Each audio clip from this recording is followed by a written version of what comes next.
Look up. You won't believe what's happening to the moon. The latest images from NASA's Lunar Reconnaissance Orbiter have sent shockwaves through the scientific community. The latest revelations have shown that the size of the moon is decreasing steadily, and we are seeing that the moon is suffering from more frequent seismic shocks.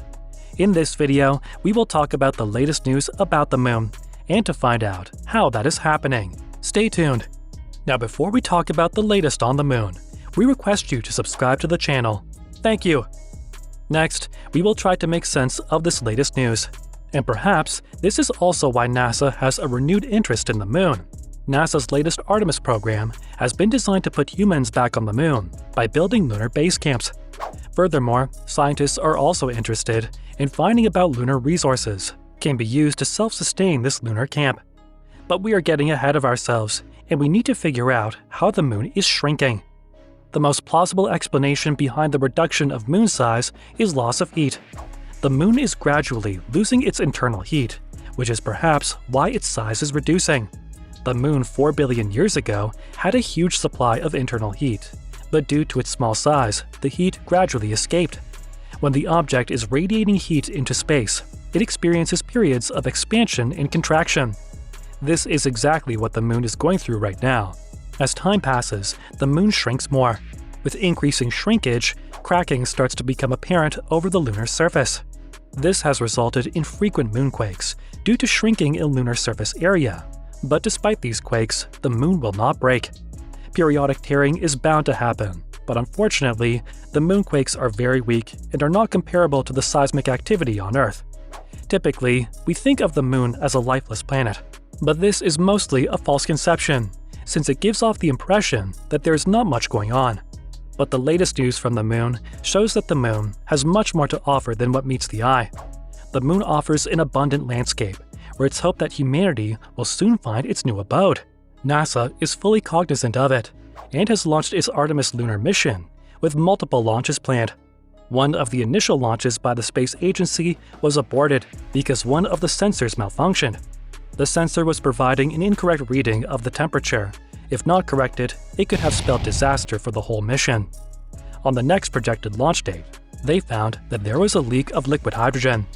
This prompted the NASA team to pause and restart the procedure. NASA officials claim that these launches are important for the human spaceflight program. From a historical perspective, this is a significant shift from what President Obama advocated. In his 2010 speech, he advised NASA to focus on more important destinations and leave the moon behind. The current ARTEMIS program was devised under President Trump's era. The very first stage of this mission includes the Space Launch System, which includes the Orion capsule. This capsule will have the capacity to transport people on these missions. The Orion capsule is also intended to orbit around the moon and bring people back to Earth. NASA is also trying to spur a nationwide interest in promising undergraduate students to major in engineering and science to provide innovation in this very demanding enterprise. Furthermore, NASA is not the only space organization which is taking aim at launching new space missions. China has also launched 3 new successful robotic lunar landings recently. Even India, Israel, and South Korea have taken interest in launching missions on the moon. Scientists have theorized that the moon formed from remnants of a collision when an object the size of Mars struck Earth some 4.5 billion years ago. What remains baffling is that NASA completely forgot about the moon after the landing of Apollo 17 for almost 20 years. The idea was that there were far more interesting planets ripe for investigations such as Mars. However, recently, scientists have discovered the presence of water on the moon, which suggests that the moon is not as dry as initially thought. Water resources are largely frozen at the bottom of the craters, which can be harnessed to provide a source of sustenance for astronauts. Additionally, the moon does have some form of hydrogen and oxygen, which can be used for a refueling facility. All of this is possible because of the new ARTEMIS missions designed by NASA. ARTEMIS missions will break the record set by Apollo 17 for the longest stay on the moon, which is clocked at almost 75 hours.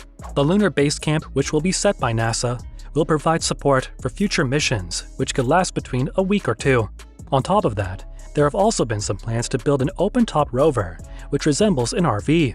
This rover will be able to provide astronauts an alternative arrangement for living and working away from the base camp. The lunar base camp was originally thought to be completed by 2030, but according to the latest information, setting a lunar base camp may not be possible up to 2034. In addition, the moon also has ample reserves of solar energy. For instance, the South Pole receives 2 months of uninterrupted light from the sun, which can be used to generate electricity. This electricity can power up the lunar base camp. The lunar base camp is designed to be a self-sustaining facility in which water can be gathered from dark craters present on the lunar surface, which is thought to contain water in the form of ice. Combined with the transportation mechanism, a base camp and resources, which can ensure that humanity can make the moon a launching ground for future space missions, NASA is taking a huge step forward. This concludes today's video. Please give the video a huge thumbs up. Thank you for watching this video till the end, and see you in the next one.